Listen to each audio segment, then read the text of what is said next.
Hej og velkommen til den her video. I dag skal vi tale om 10 bøger, som står på min TBR-liste. Og jeg bliver lige nødt til at lægge dem. Det var tungt. Lad os starte med den øverste i bunken her, inden det hele falder sammen. Og det er Obamas bog. Et portræt, ja, flot. Et forjættet land. Og ærligt. Størrelsen skræmmende. Jeg er ikke særlig god til at læse store bøger. Og den her, den er på 900. Ej, det er løgn. Så lang står den slet ikke. Den er på 880 sider. Og det synes jeg er en del. Og den skulle være ret politisk. Så nu må vi se. Men jeg regner med at starte den næste år. Sådan 1. januar, og så håbe, at jeg er færdig 31. december næste år. Det er sikkert helt vildt nemt for andre mennesker at læse noget, der er så stort. Men for mig er det ret skræmmende, og jeg ved faktisk ikke hvorfor. Fordi den kan jo være super, super fed. Der er også den, hvad hedder den, Tavse Verdener. Den Boris Hansen har skrevet. Eller dem. De er også ret store. Og jeg kunne bare så godt tænke mig at læse dem. Men størrelsen skræmmende. Lidt ligesom den her. Meget tyk. Det her, det er en helt almindelig bog ved siden af. Og den ser bare så lille ud. Men altså, jeg har noget med politik. Og hvorfor så ikke prøve noget amerikansk politik? Og det gør vi så. Og det bliver først til næste år. Fordi jeg har allerede gang i den der reserve. Forhåbentlig, når den her video kommer op, så er reserven læst. Jeg har også kommet i gang med den et års tid. Det var jo så en form for biografi. Så har jeg en romance på, og jeg har faktisk begyndt at læse den, men jeg gav op. Shit. Jeg er ellers ret vild med Elle Shermans bøger normalt, så måske var det bare det forkerte tidspunkt, og derfor tænker jeg, at jeg vil prøve igen. Og det her, det er hendes... er det hendes nyeste bog? Det er en af hendes nyeste bøger, og den er i hvert fald kommet i år, og jeg har købt den, fordi jeg synes, at den lød spændende, og så har jeg hørt, at den måske kommer som tegneserie, eller graphic novel, som det jo så hedder. Eller måske den gør det, og jeg skal have den, fordi jeg elsker graphic novels. Det kommer jeg så glad ind i. Det her er jo så en romance fra 70'erne, altså den starter i 74, og så går den op til 95. Og det bliver egentlig, altså jeg synes jo egentlig, det er spændende at se, sådan, om man kan se forskellen på årtierne i den måde, hun har skrevet på. Så det glæder mig faktisk ret meget til. Og jeg skal nok finde et godt tidspunkt at læse den på. Det kan jo være, at det er lige om lidt, fordi jeg har ikke læst romance i et stykke tid nu. Og det kunne være, at jeg synes, det kunne være fedt. Så skal jeg selvfølgelig læse Fangen fra Uldmarken. Som er Maggies Mondo 1. Og den har jeg... Det er den her, jeg har købt. Og jeg har købt den i en særudgave. Er den ikke fin? Den har de her meget, meget fine... Og så har den et bogmærke inde i. Og et rigtig, rigtig fint kort. Jeg glæder mig så meget til at komme til at læse den. Og så var jeg jo med til udgivelsesfesten, så hun har også skrevet i den. Det er Line Dybdahl, der har skrevet den her. Og der er faktisk en mere på listen, som også er en af hendes bøger. Og jeg synes, at de er ret fantastiske. I hvert fald den serie, jeg har læst. Den, der hedder Nøglens Vogter. Så jeg glæder mig så meget til at læse den her. Jeg har faktisk den anden, som er i serien. Skal jeg se, om vi... Eller er i bunken her. Den er ikke i en serie. Det er Den Sorte Paraply. Det er også Aline Dybdahl, og den er bare helt almindelig. Men den har jeg faktisk læst før. Eller jeg begyndte på den. Men jeg tror måske ikke, at jeg var moden nok til at læse den. Men nu prøver jeg igen. Og jeg håber at komme til den meget snart. Som i år. Selvom der ikke er så mange måneder tilbage. Altså det er virkelig fedt. Så har vi en romance. En romance mere. Jeg tror faktisk, det er en af de sidste. Og det er Calendar Girl. Og den er skrevet af Audrey Carlan. Og jeg har hele serien stående der. Men jeg har aldrig fået den læst. Og det er jo pinligt. Så nu tager vi lige nummer 1 her. Og så læser vi den. Og så fortsætter jeg med de andre. Fordi vi skal da ikke ulæste bøger på vores liste, vel? Eller på vores region. Der har jeg.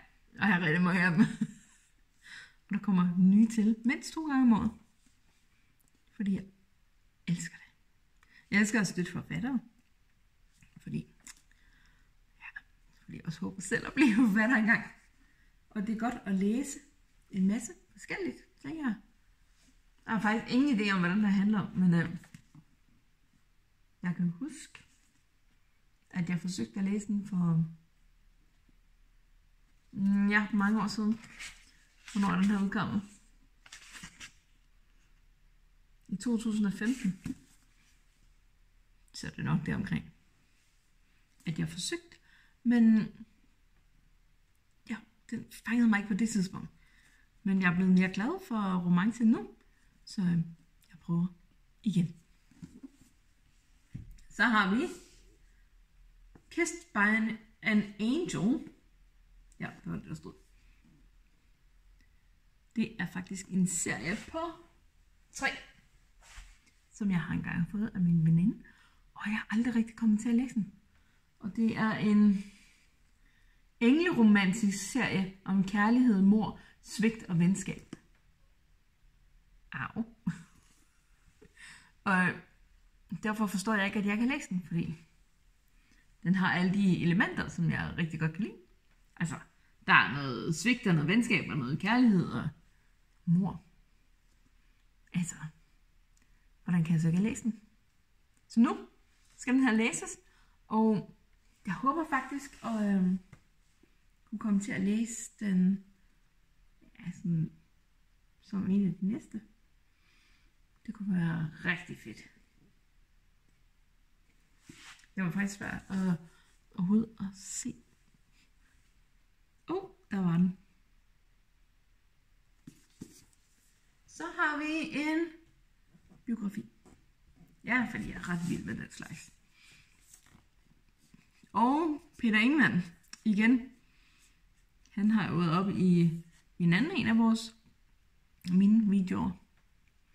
Og den her, den hedder Elsk afgrunden. Og jeg har faktisk 0 idé om, hvad den handler om. Men jeg er gået ud fra det ham, fordi han står på forsiden. Og jeg kan egentlig godt lide hans skrivestil. Selvom der var noget, jeg ikke var enig i den anden bog. Men jeg kan godt lide hans skrivestil, og han har sådan en meget ærlig skrivestil. Altså han lægger ikke rigtig fingre imellem. Det her, det var sådan, det var, og I må tage det eller lade være. Og det kan jeg faktisk rigtig godt lide. Og derfor skal den her også på min liste. Jeg ved ikke, hvornår jeg får den læst. Men det er jo en mindre bog. Og jeg plejer altid at læse sådan en mindre bog, så en mellembog, og en stor bog. Eller en tyk bog. Så jeg kan nok godt finde plads til den. Jeg kan godt lide at læse flere bøger på en gang. Mest fordi, at jeg har sådan, det er ikke altid, jeg lige er i humør til den ene bog, men så har jeg jo så 2 andre at vælge med. Så er der en på listen, som er en bog, jeg ikke faktisk helt ved, hvad det handler om, men nu har den stået på min reol i temmelig lang tid, og jeg fik den her af en veninde i julegave. Den er købt brugt, fordi at det er dejligt. Og jeg kan godt lide de her sådan lidt slidte kanter, som måske betyder, at den har været rigtig godt elsket. Og den er skrevet af Lise Nørgaard. Lise Nørgaard. Så. Og den hedder Kun en pige. Og jeg har hørt noget om den her for nylig, hvor jeg tænkte, hvorfor har jeg ikke læst den endnu? Så nu er den på min TBR-liste. Helt officielt. Og det betyder, at den skal læses. Og det tænker jeg, den kan da hurtigt blive læst. Det er da ikke noget problem. Er der billeder i? Hey, der er billeder i. Det gør det så meget nemmere. Jeg elsker, når der er billeder i. Så har vi bare Alice. Og den har Luna Harley, tror jeg. 100. Den har hun skrevet, og det er en... Altså, jeg har læst hendes... Jeg har selvfølgelig glemt, hvad han hedder igen. Hun har skrevet sådan en juleromantisk bog, og den var bare så fantastisk. Så selvfølgelig skal jeg læse den her også. Jeg købte den faktisk, da den blev udgivet. Jeg købte den på hendes stand på... Eller hendes forlagsstand på bogmessen. Og den er signeret. Det er så fedt. Og jeg glæder mig så meget til at læse den. Den ser ikke ud som at være sådan helt vildt svær at læse. Den er flot sat op. Og så prøv lige at se forsiden. Får den ikke bare en til at elske og læse den? Ikke at skrive den, fordi det kan jeg ikke. Men jeg kan læse den. Det glæder mig meget til.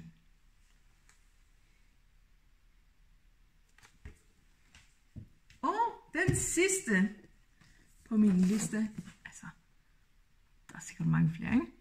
Men de 10 på min liste, som er de næste 10, jeg vil læse.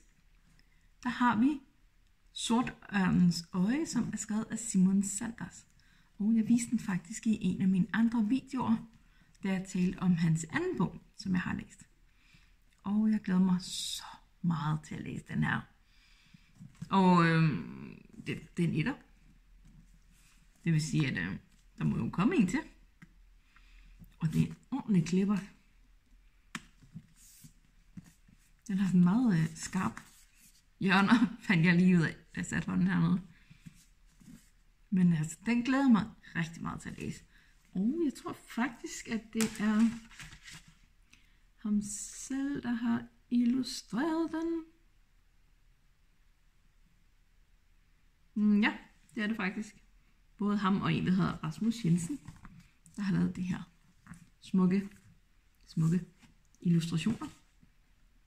Der er også nogle inde i, altså det ser også noget fint ud. Jamen dog.